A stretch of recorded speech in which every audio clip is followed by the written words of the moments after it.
She hid her pregnancy and disappeared. 7 years later, the millionaire is shocked to meet their twins.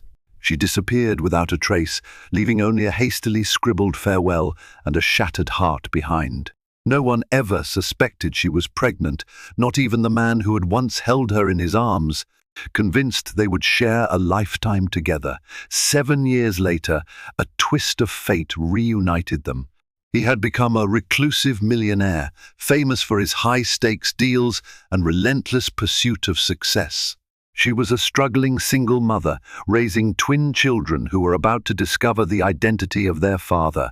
And when their paths finally collided, a web of lies and concealed truths threatened to unravel everything. Lydia Harrington was not a woman accustomed to fairy tale moments. Born and raised in a small, unremarkable town called Greenwood Falls, she spent her childhood surrounded by farmland and a close-knit community. Her mother, Linda Harrington, worked as a librarian, and her father, James, was a mechanic who eked out a living repairing rusted engines. Though her life was simple, Lydia always dreamed of escaping to bigger horizons, of experiencing city lights, fine dining, and the electric hum of possibility. Little did she know her life would change in ways she could never have anticipated. She first met Daniel Lawson at a local entrepreneurship seminar organized by Harriet Moore, a woman who had grown up in Greenwood Falls but made a name for herself in Chicago. Harriet was trying to give back to her hometown by hosting events that inspired small-town folk to dream bigger. Daniel, fresh off a successful startup sale, was one of the keynote speakers. He was mesmerizing on stage, tall, with confident posture and sharp eyes that seemed to map every corner of the room. His talk on resilience and overcoming adversity resonated deeply with Lydia, who had faced her share of life's challenges. At the networking session afterward, Lydia mustered the courage to approach him. She was nervous, unsure if her handshake would quiver or her words would falter. Surprisingly, Daniel was disarmingly warm, focusing his full attention on her as she spoke. Though she was just another attendee, he asked her about her ambitions and listened intently, as though every detail were precious. There was an instant connection, palpable to both of them, as if destiny had orchestrated this chance meeting. Their first conversation left Lydia with a fluttery sense of excitement and a business card. She never expected he would truly remember her or even pick up her call. After all, Daniel Lawson had just sold his tech startup for millions of dollars. People clamored for his time and attention. But when she found the courage to dial his number the following week, he answered. In fact, he sounded genuinely pleased to hear from her. Over the next month, their encounters became more frequent. Daniel invited her to Chicago for a charity gala he was sponsoring through his collaboration with the Bill and Melinda Gates Foundation. It was everything Lydia had dreamed of: a glamorous city, polished floors, elegant dresses, and lively conversations about innovation and philanthropy. She was swept into his world without much time to process. Glimpses of his lifestyle, fine wines, exquisite hotels, a condo overlooking Lake Michigan both thrilled and intimidated her. Despite the opulence, Daniel treated her with straightforward kindness. He showed her corners of Chicago she had never imagined: secret jazz clubs, art exhibitions featuring local talent, and hidden street food gems. His humility and interest in her made her feel seen, a feeling she had rarely experienced. Before long, they found themselves in a relationship that was as unexpected as it was intense. Yet for all its brilliance, their romance was also fragile. Lydia could sense the guarded side of Daniel that he kept hidden behind his charming exterior. She had no idea that a single moment of honesty and a single secret would soon shatter the foundation they had built. As their relationship blossomed, Lydia discovered that Daniel carried heavy baggage from his past. He rarely talked about his family, only mentioning in passing that he'd been estranged from his father, Gregory Lawson, for years. Whenever Lydia gently probed for details, Daniel would deftly change the subject. It was clear there were painful memories he was trying to bury, and Lydia, fearful of driving him away, chose not to push too hard. In turn, Lydia had her own insecurities. She constantly questioned whether she belonged in Daniel's affluent social circle. One evening, after she attended a glamorous fundraiser at Chicago's Adler Planetarium, Lydia felt disoriented by the talk of hedge funds and philanthropic endowments. She worried she might sound naive or small-minded next to these highly polished elites. Yet Daniel's reassurance was unwavering. "You belong here with me," he would whisper whenever he sensed her doubt. It was enough to keep her grounded, at least for the moment, if only it weren't for the countless eyes watching them. Photographers, socialites, and random partygoers seemed fascinated by their relationship. Whispers spread. Who was this small-town girl who had captured the attention of the rising millionaire? In the early stages of their romance, Lydia's world felt unreal, like walking on clouds. But soon she began to notice subtle changes in her body. She felt more exhausted, and certain foods she had once craved turned her stomach. A faint, nagging suspicion told her to buy a pregnancy test. When the result came back positive, Lydia sat down on the cold tile of her tiny bathroom floor, heart pounding so loudly she could barely hear her own thoughts. She agonized over how to tell Daniel. Should she simply blurt it out during a romantic dinner? Should she write him a letter explaining how her life was about to change? The mere thought of it terrified her. A second pregnancy test confirmed her suspicion. Days turned into a week, and Lydia's anxiety grew with each passing hour.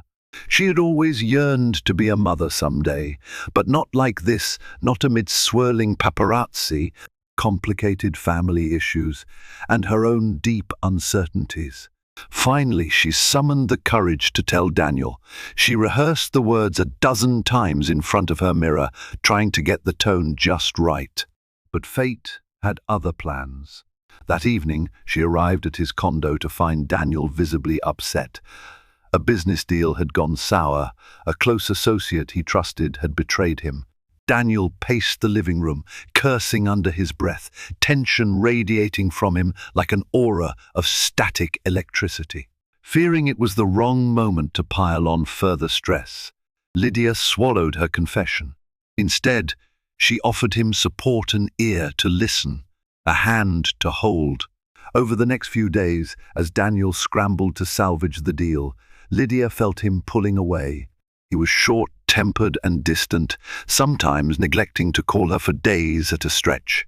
It was as though their magical connection had vanished under the weight of financial pressures and personal demons. When Daniel finally stabilized the crisis, Lydia saw a flicker of relief in his eyes. But before she could share her news, an even bigger conflict erupted. Gregory Lawson fell gravely ill. Daniel, who had sworn off any contact with his father, abruptly flew to Boston to be at Gregory's side. Left behind in Chicago, Lydia grappled with the burden of an unspeakable secret. And in a single, heart-wrenching moment, she chose to leave rather than risk being forced away. The decision to vanish from Daniel's life was not one Lydia made lightly. She replayed every sweet moment they had shared, the intimate dinners, the late-night phone calls, the whisper of his breath against her cheek as she packed her suitcase. Tears slipped down her face as she stood in the middle of the living room in her modest Greenwood Falls apartment, the unspoken words, "I'm pregnant," echoing in her mind. Deep down, Lydia feared that Daniel's life was too complicated and uncertain for a child. She recalled how he had struggled under the weight of business betrayals, how he warred with himself whenever his father's name was mentioned. Part of her convinced herself she was doing the right thing for both Daniel and her unborn child. Another part of her could barely breathe from the agony of leaving. She decided that if Daniel discovered the pregnancy in the midst of his crisis, it might push him over the edge. She penned a letter, just a brief, apologetic note saying she needed time away. She mentioned that the pressures of city life had become too much, that she was returning to her roots to sort through her emotions. She did not mention the baby. Fear and heartbreak guided her hand as she left the letter on his condo's dining table. Then came the hardest part, turning off her phone and leaving the city altogether. Lydia snuck out before dawn to avoid any chance of running into Daniel. She caught a bus, headed north, away from Chicago, traveling for hours until she arrived at a small town near Milwaukee. She booked a dingy motel room, the kind with flickering neon lights outside, and sobbed for 2 days straight. Her morning sickness served as a stark reminder that her decisions carried consequences far larger than her own broken heart. Meanwhile, Daniel returned from Boston a week later to find his condo quiet and Lydia gone. He panicked when he discovered her letter. The note was painfully vague, offering no clues about her destination or real reason for leaving. His calls to her phone went straight to voicemail. He drove to Greenwood Falls, but her parents had not heard from her. Linda and James were equally distraught, especially when Daniel revealed they had been dating seriously. They had noticed Lydia's recent stress, but they never imagined she would vanish without a word. Desperate for answers, Daniel spent weeks searching for her. He hired a private investigator named Thomas Graham, who scoured bus and train stations for any sign of her departure. He checked hospital records and called old friends from high school. Nothing turned up. It was as if Lydia had evaporated into thin air. Eventually, Daniel had to confront an uncomfortable reality: Lydia might not want to be found. Confusion ate at him day and night. He told himself she must have had her reasons. Perhaps she didn't love him the way he thought she did, or maybe she found someone else. The fact that she had walked away without any explanation left him feeling betrayed and foolish. Still, a faint ember of hope lingered. He couldn't shake the feeling that something deeper was at play. If only he knew what it was. If only she had given him a chance to prove he was worthy of her trust. In Greenwood Falls, Linda and James held on to their own worry and heartbreak, contacting the local police and filing a missing person report. But Lydia was of legal age, and her disappearance seemed voluntary. There was little they could do besides pray she was safe. The days turned into months, and the months blurred into a year. Through it all, the child she carried, Daniel's child, remained a secret known only to Lydia's silent heart. That first year on the run was a dizzying journey for Lydia.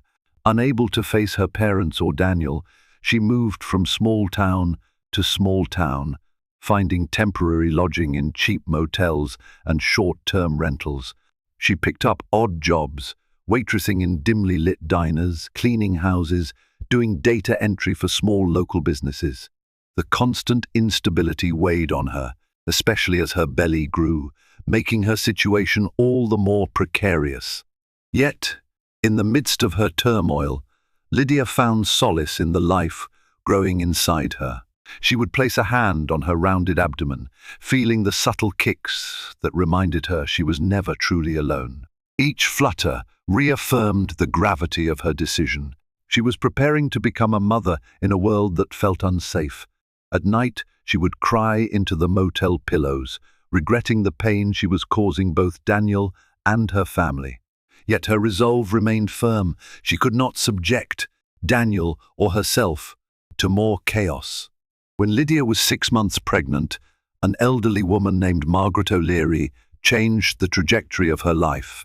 Margaret was the owner of a quaint bed and breakfast in a sleepy Wisconsin town called Ember Lake. Observing Lydia's condition and sensing her desperation, Margaret offered her a room in exchange for helping with housekeeping duties. For the first time in months, Lydia felt a sense of stability. She settled into a modest attic room with slanted ceilings, where she woke every morning to the scent of coffee and freshly baked scones wafting from the kitchen below. Margaret treated Lydia like a granddaughter, never asking intrusive questions but offering patient guidance. She taught Lydia the art of crocheting blankets, something Lydia found oddly therapeutic. They talked late into the evening, Margaret recounting stories of her own youth, which had been filled with heartbreak and sacrifices during the war. In that nurturing environment, Lydia found a semblance of peace. As her due date approached, she faced the painful realization that she would soon be responsible for another human life. Panic set in. How would she afford medical bills, formula, diapers? She had no health insurance and had been paying for prenatal checkups at local free clinics.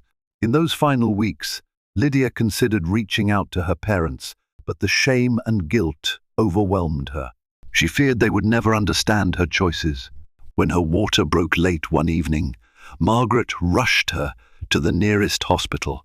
The staff recognized her from prenatal visits, offering calm reassurances. Lydia endured 14 hours of labor before, with a final, heart-wrenching cry, she brought two tiny miracles into the world. Twins, one boy, one girl. She named them Tristan and Aurora. The exhaustion and relief were overwhelming. Lydia held her newborns, tears streaming down her face, while Margaret patted her hand. For a moment, the question of whether to contact Daniel flashed across her mind. The thought brought a pang to her chest, so potent that she nearly gasped. But she pushed it aside, convincing herself that the father of her children deserved more than a panicked phone call. If she told him now, it would upend his life yet again. She vowed that one day, maybe, she would muster the courage to explain everything. Over the next few months, Lydia juggled caring for twins with helping Margaret maintain the bed and breakfast. Money was tight, but they managed. Slowly, Lydia learned to navigate late-night feedings, colic, and diaper changes. Margaret's unwavering support and occasional babysitting gave Lydia the breaks she desperately needed. And though she knew in her heart that her life had diverged dramatically from what she once envisioned, she could not deny the fierce love that now defined her. Her dreams of returning to Daniel sometimes visited her in the quiet hours of the morning, but they were overshadowed by the magnitude of her lie. She was certain he would despise her for withholding his children. And so, Lydia chose silence once again, not realizing that fate had its own way of weaving destinies, no matter how far one might try to run. In the 7 years that followed Lydia's disappearance, Daniel Lawson transformed himself from a modestly successful entrepreneur into a bona fide tycoon. After the debacle with his disloyal associate, Daniel threw himself into his work with renewed vigor. He dived headfirst into real estate ventures and tech acquisitions, proving that his earlier success was no fluke. Chicago's business circles buzzed with stories of his razor-sharp negotiations and relentless work ethic.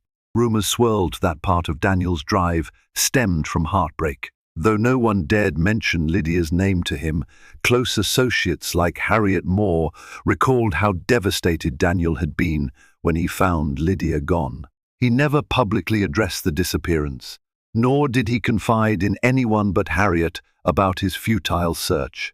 Instead, he channeled his emotions into building an empire, as though each successful deal could numb the pain of losing the woman he loved. Gregory Lawson's failing health added another layer of complexity. Daniel and his father reconciled only briefly before Gregory's passing, which left Daniel conflicted and filled with regrets. Gregory's final words were apologies for an embittered childhood and pleas for Daniel to find the happiness he deserved. Though Daniel listened, he remained guarded. Within a year of Gregory's death, Daniel inherited a substantial trust fund, bolstering his already impressive net worth. But money could not fill the emptiness in Daniel's heart. He tried to date casually, attending galas with socialites and celebrities. Paparazzi snapped photos of him with rumored girlfriends, fueling tabloid speculation. However, these relationships never stuck. Daniel found it impossible to bond with anyone the way he had bonded with Lydia. He often dreamed of her, a phantom memory that lingered in his mind at odd moments, seeing a dress in a storefront window she might have loved, or tasting a wine he once shared with her. As the years marched on, Daniel's reputation grew. He became a mentor to young entrepreneurs, giving keynote speeches at prestigious events, sometimes referencing his humble origins and the heartbreaks that shaped him. Occasionally, he would slip in veiled remarks about trusting the wrong people, about losing someone he thought was the one. The audience would applaud, never realizing how literal his words were. Behind this polished facade, Daniel harbored an unquenchable curiosity. Where was Lydia now? Was she married? Did she have children with someone else? He felt anger simmer within him whenever he imagined her carefree and happy, living a life he could have been part of. But more than anger, there was an undying sense of longing. The search for Lydia had never truly ended. Though he had stopped overtly hiring private investigators, Daniel maintained quiet inquiries through Harriet Moore, who still had ties to Greenwood Falls. At every reunion with Harriet, he would ask, "Any word on Lydia?" Harriet would solemnly shake her head. One night, after a lavish charity event, Daniel found himself alone in his high-rise penthouse, staring out at the glittering Chicago skyline. His mind drifted back to the day he met Lydia, recalling how a single accidental encounter had set his life on an entirely different course. He wondered if she still thought of him, if she regretted vanishing without a goodbye beyond a cryptic letter. The unanswered questions weighed heavily, and he sometimes felt that all his money, his success, and his accolades meant little if he could not find resolution to the single greatest mystery of his life. Why did Lydia walk away? Little did Daniel know that, several states away, Lydia's life had become a tapestry of hidden struggles and quiet joys, starring two children who bore a striking resemblance to their father. By the time Aurora and Tristan were 7, they had grown into spirited children whose bright eyes and inquisitive minds filled Lydia's world with life. The twins were inseparable, chasing each other around the corridors of Margaret O'Leary's bed and breakfast, giggling as they navigated the rolling green hills around Ember Lake. From the outside, they seemed like a tight-knit, happy family, and in many ways they were, albeit with a secret overshadowing them. Lydia had told the children that their father was an old friend who lived far away, glossing over details she wasn't ready to share.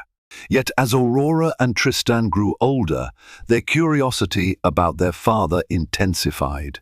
They peppered Lydia with questions she struggled to answer. In her quieter moments, Lydia wrestled with her conscience. The twins deserved more than lies and half-truths. She even contemplated writing Daniel a letter. But every time she sat down to do it, her hand froze, haunted by the memory of how she had left him. Could she truly expect him to forgive her after all these years? Fate intervened in an unexpected way. Ember Lake started to gain popularity as a tourist spot, thanks to a travel blogger's glowing review of Margaret's quaint bed and breakfast. Bookings soared, and visitors from across the country started passing through. One particularly busy weekend, a guest named Rachel Anderson checked in. She was in town for a conference on rural entrepreneurship, the same kind of event Harriet Moore once organized in Greenwood Falls. Rachel and Lydia struck up a conversation over breakfast, talking about small businesses and Lydia's knack for hospitality. "You know," Rachel said, sipping her coffee, "there's a wonderful initiative in Chicago that supports small-town entrepreneurs, helps them.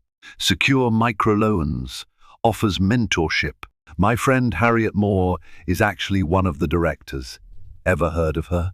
Lydia's heart lurched at the mention of Harriet's name. Memories she had tucked away began to resurface. She managed to keep her composure, listening as Rachel spoke about Harriet's program and the success stories it had fostered. Curiosity gnawed at Lydia. Later that day, while Aurora and Tristan played outside, she borrowed Rachel's laptop to research Harriet's organization. One of the promotional videos prominently featured Daniel Lawson. It was the first time Lydia had seen his face in years. Her heart pounded as she watched him speak about economic empowerment, his tone poised and confident. He looked older, more refined, perhaps, but still undeniably the man she once loved. Tears stung her eyes as she realized how much she missed him. She closed the laptop quickly, overwhelmed by a tornado of emotions: guilt, yearning, fear, and even a flicker of hope. That evening, she couldn't sleep. She stared at the ceiling in her small attic room, reliving memories of Chicago, the stolen kisses, and the abrupt, painful goodbye. The next morning, Margaret noticed Lydia's puffy eyes and offered a gentle nudge. "Sometimes, child, the only way to make peace with the past is to confront it," she said, pressing a warm hand on Lydia's shoulder. Taking Margaret's advice to heart, Lydia crafted a letter addressed to Harriet Moore.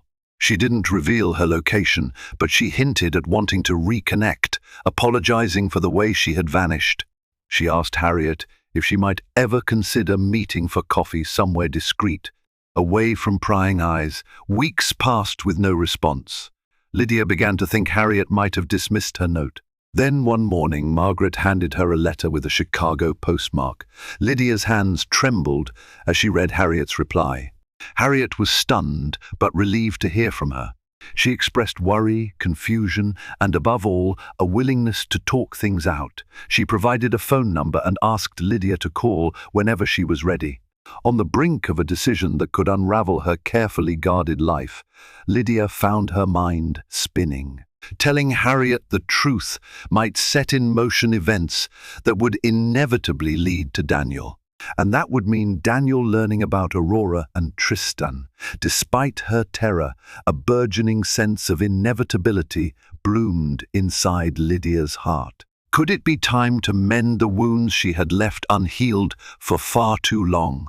After 3 phone calls and numerous text messages, Lydia agreed to meet Harriet Moore at a discreet cafe on the outskirts of Milwaukee.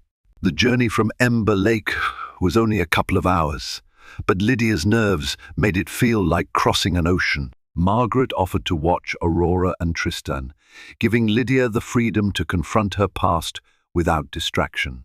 When Lydia arrived at the cafe, she spotted Harriet immediately, seated in a quiet corner with her hands wrapped around a mug of tea. Harriet had aged gracefully, her once jet-black hair now streaked with silver, but her sharp eyes missed nothing.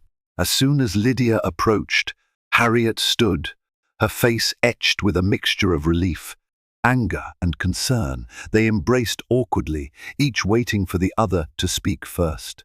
Finally, Harriet broke the silence.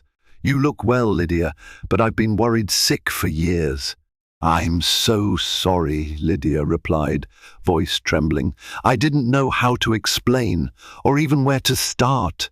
They took seats opposite each other, the tension in the air palpable. Lydia recounted her story, her pregnancy, her fears, her flight from Chicago. She confessed how she had watched Daniel spiral under the weight of business betrayals and his father's failing health, and believed that revealing the pregnancy would only compound his stress. Harriet listened, her expression shifting from shock to sadness to dawning comprehension. "Daniel never stopped looking for you," Harriet said softly. "He hired investigators, asked me for updates every chance he got, and all this time you had his children." Tears filled Lydia's eyes. "I couldn't bear to disrupt his life, but now I realize that was never my choice to make. I've deprived Aurora and Tristan of a father. I hate myself for that." Harriet reached across the table and squeezed Lydia's hand. "Daniel deserves to know. Don't wait another 7 years to do the right thing." The conversation turned towards logistics, how to arrange a meeting with Daniel, how to break the news in a way that wouldn't cause a public spectacle or traumatize the twins. Harriet offered to set something up in Chicago, but Lydia hesitated. The thought of returning to the city that held so many memories, both beautiful and painful, terrified her. "Daniel's traveling a lot these days," Harriet explained. He'll be in Milwaukee in a couple of weeks for a real estate summit. Maybe that's our chance. We can keep things private, away from paparazzi." Though her heart pounded, Lydia agreed. Over the next 2 weeks, Harriet and Lydia communicated daily, hammering out details. Lydia told Aurora and Tristan they would soon visit Milwaukee for a family meeting. The children were thrilled for a mini-adventure, oblivious to the emotional storm brewing beneath their mother's outward calm. When the day finally arrived, Lydia's stomach churned with apprehension. She booked a simple room at a modest hotel on the outskirts of Milwaukee, just down the street from the private conference center Daniel was attending. Harriet arranged an afternoon time slot for Daniel to meet her in a quiet lounge. Lydia almost backed out at the last moment, but Harriet's steady encouragement kept her from fleeing. She stood in the lounge's plush, dimly lit interior, Aurora and Tristan by her side, her heart pounding so fiercely she felt lightheaded. The door swung open, and Daniel stepped in, scanning the room curiously. As his gaze fell on Lydia, his eyes widened in disbelief. He froze in place, as though his brain couldn't process what he was seeing. For several seconds, neither of them spoke. The twins looked up at their mother, perplexed by the tension in the air. Then Daniel took a cautious step forward, his voice barely above a whisper. "Lydia," he said, as if testing the reality of her presence. Tears flooded Lydia's vision. She opened her mouth to speak, but no words came out. Instead, she placed a trembling hand on Aurora's shoulder and guided her forward. "Daniel," Lydia finally managed, her voice cracking.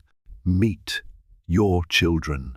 The moment Lydia spoke those words, "meet your children," time seemed to stand still.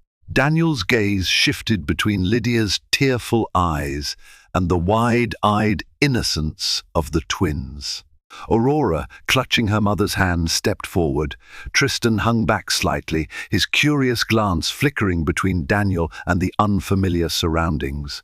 Daniel's world collapsed and reformed in the span of a heartbeat.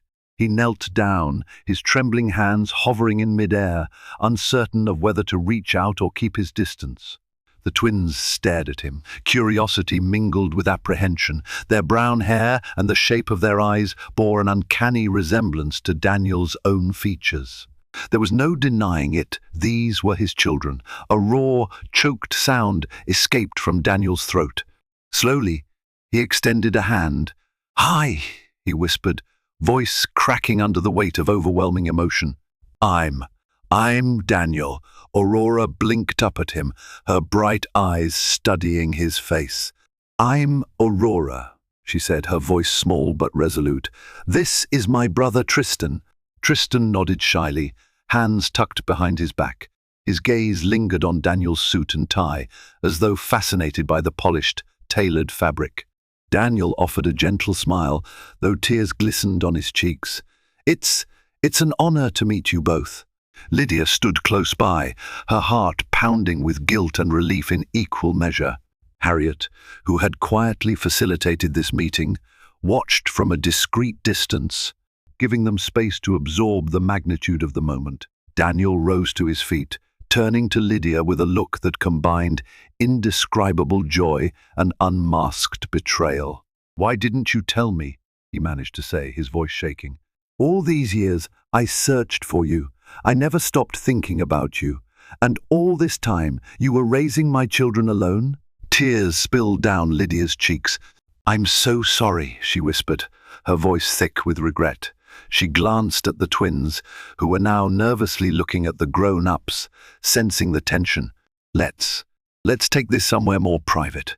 She gestured toward a small seating area in the lounge, where plush couches and armchairs were arranged near a large window overlooking Milwaukee's cityscape.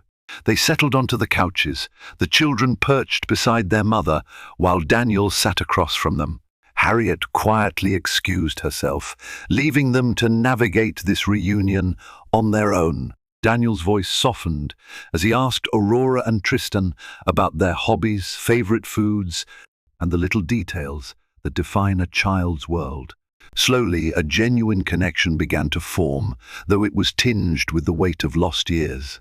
In between these small exchanges, Daniel would glance at Lydia, hoping for an explanation. Finally, after offering the children juice from a nearby refreshment table, Lydia gathered her courage.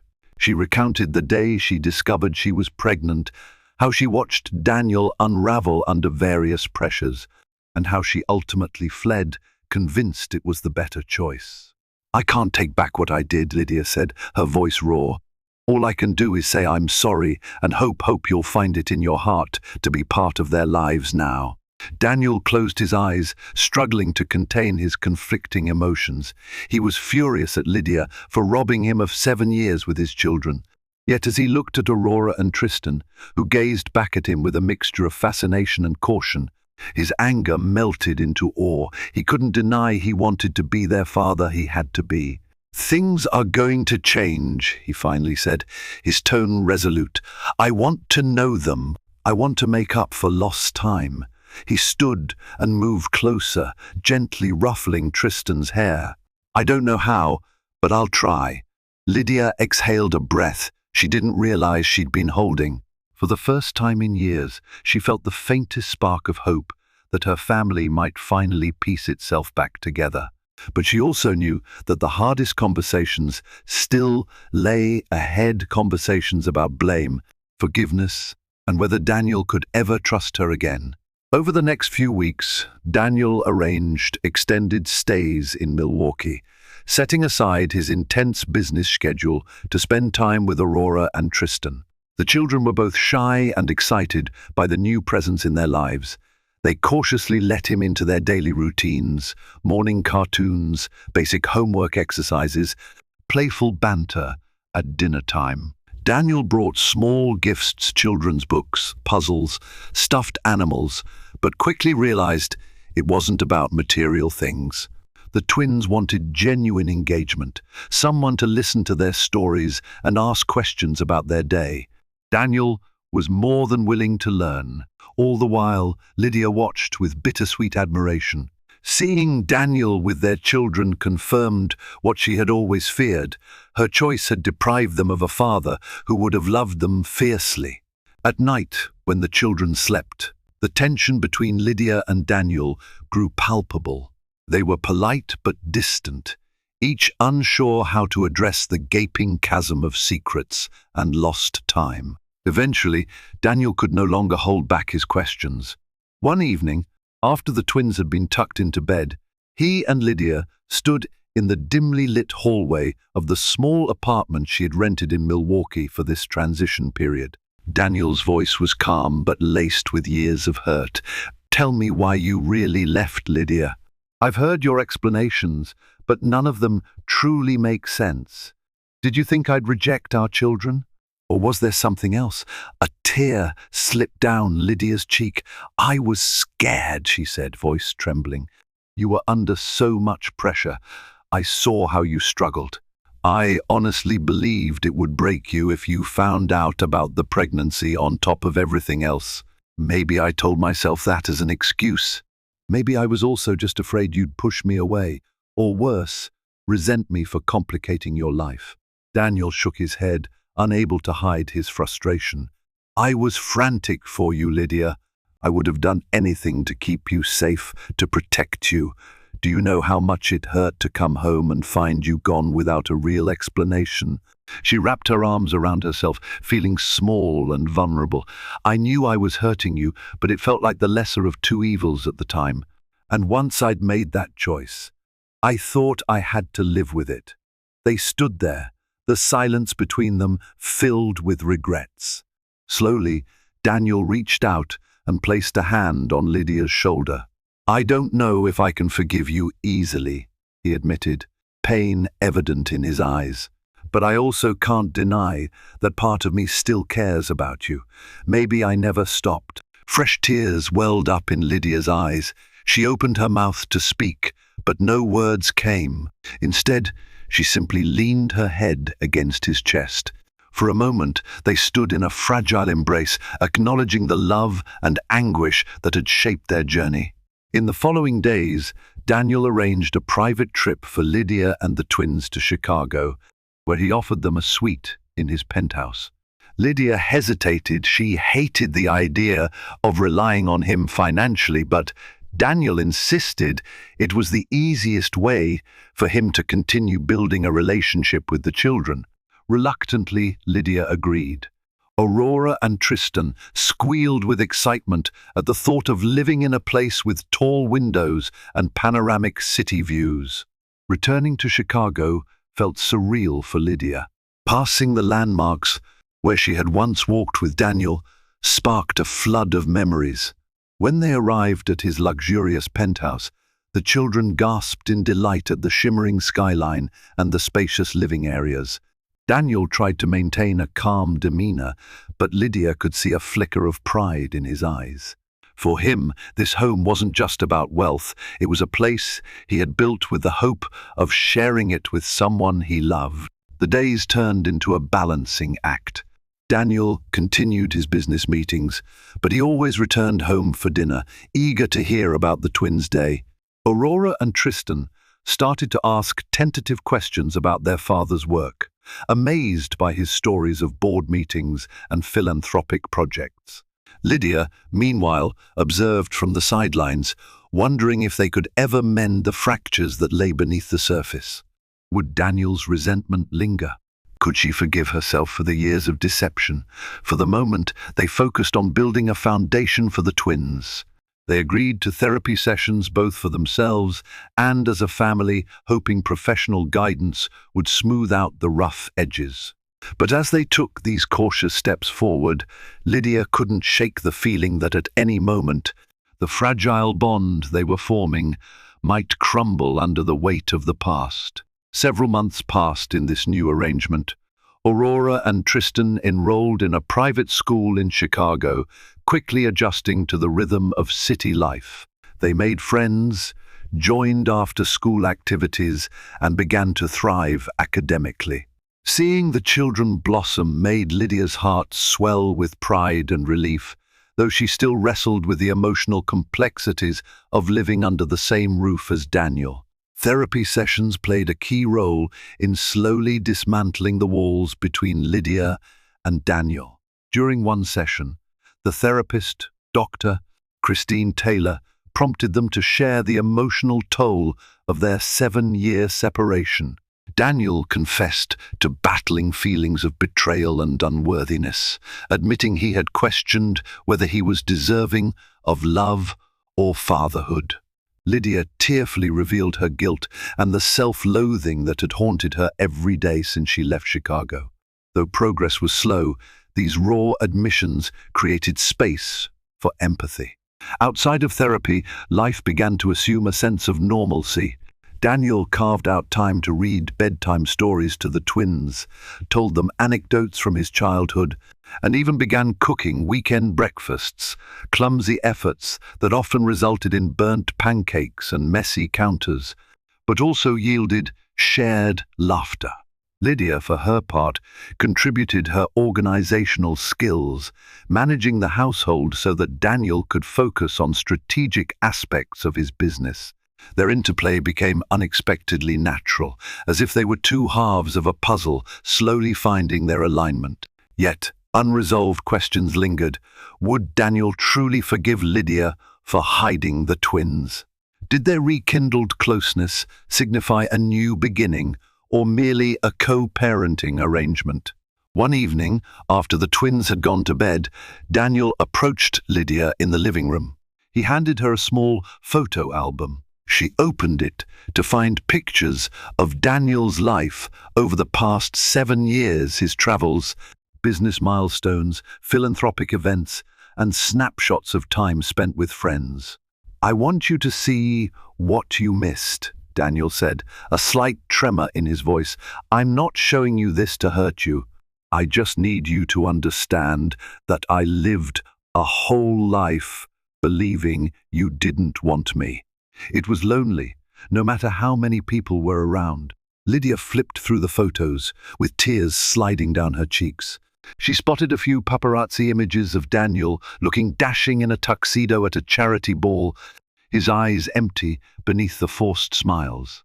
And there were pictures of quiet moments, Daniel with Harriet Moore, apparently celebrating birthdays or achievements, but always with a faraway look in his gaze.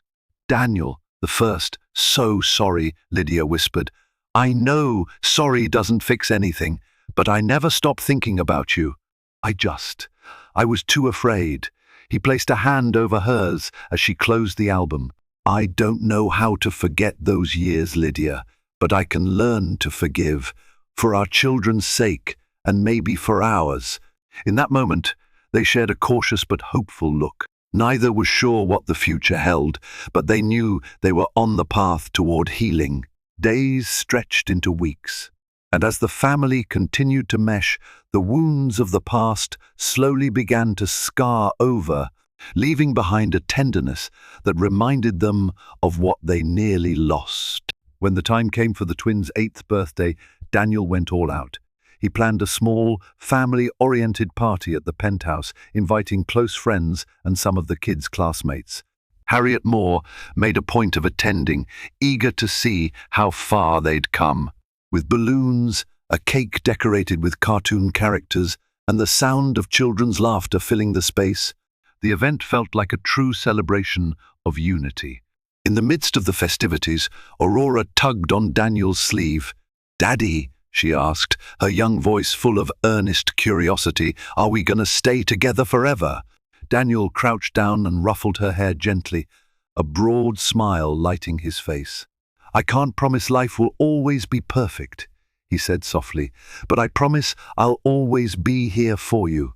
Lydia, who overheard the exchange, felt a surge of gratitude and something deeper, a stirring of love she had never truly lost. She moved to stand beside Daniel, and together they looked out on their children, who were busy giggling with their friends. They were a family forged through heartbreak and reconciled by love. No one could say with absolute certainty what lay ahead, but as they celebrated Aurora and Tristan's special day, an unspoken promise hung in the air. They would face whatever came next, together. In the end, that moment of unity, unexpected, messy, and profoundly human, felt like the redemption they had all been searching for. From a single fateful choice to a stunning reunion 7 years later, Lydia and Daniel's journey serves as a testament that love and family can overcome even the heaviest secrets. Their hidden pregnancy sparked heartache and mistrust, but it also brought 2 remarkable children into the world, Aurora and Tristan, who reminded everyone that hope can blossom from the most painful mistakes. Though their bond began with heartbreak and a long separation, Lydia and Daniel found a path toward redemption through honesty, vulnerability, and the unwavering belief that their children deserved more than silence and resentment. In the end, it was the power of forgiveness that allowed them to rediscover a sense of belonging and possibility. If you've been moved by this heartfelt story, remember to like, share, and subscribe to our channel. By doing so, you'll help us continue bringing you dramatic, real-life fiction tales that touch the soul.